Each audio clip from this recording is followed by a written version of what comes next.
Hello বন্ধুরা, তো কি করছো তোমরা সবাই? তো দেখো আমরা সবাই মিলে রেডি টেডি হয়ে নিয়েছি। তো দিদির মেয়ের অন্নপ্রাশন, মানে আমাদের ভাগ্নির অন্নপ্রাশন আমরা যাবো জন্য।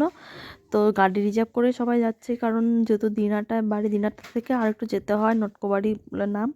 তো গাড়িতে সবাই বসে, তো গাড়ি ছেড়ে দিল, তো আমরা গাড়িতে বসে সবাই মিলে যাচ্ছি। আর বাইরে সেদিন না রোদও ওঠেনি, বাইরে এতটা প্রচণ্ড কুয়াশা, বাইরেটা মানে কিছু মনে হচ্ছে দেখা যাচ্ছে না। তখন 12টা 12:30 বাজে, তাও মনে হচ্ছে মানে কি বলবো, এত ঠান্ডা লাগছিল।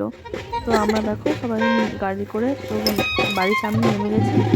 তো বাড়িতে খুব সুন্দর বেলুন টেলুন সাজিয়েছে, আর এদিকে বাজনা টাজনা দিয়ে সব বাজাচ্ছিল। তো এদিকে আমি সবাইকে ভিডিও করে নিয়ে বাড়ির ভিতরে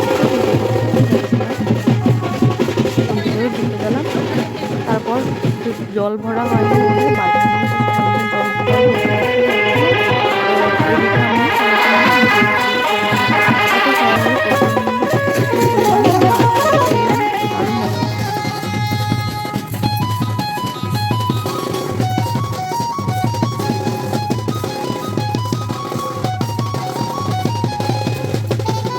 তো এদিকে জল টল ভরা হয়ে স্নান টান করানোর পর, তো এদিকে মুখে ভাত দেওয়ার সময় হয়ে গেছে। তো এখানে মুখে প্রসাদ তো দিয়ে দিচ্ছিল ওর মামা, মানে আমাদের দাদা হয়। তো মুখে প্রসাদ দিচ্ছিলো। আর দেখো পুচুটা কত কিউট লাগছে, লেহেঙ্গা পরেছে, তো কি দারুণ লাগছে। আর যেখানে ও বসবে সেখানটা বেলুন টেলুন দিয়ে খুব সুন্দরভাবে সাজিয়েছে। আর আমি সবাইকে বলছিলাম তো আর ভিডিওতে তুলে নিয়ে, এটা ওর মা, মানে আমার দিদি, ওর মেয়েরই অন্নপ্রাশন।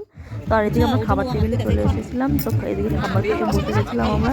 তো খাওয়া দাওয়া করার পরে তো আর রাতও হয়ে গেছে, খুব ঠান্ডা, বাইরে চলে যাচ্ছিলাম।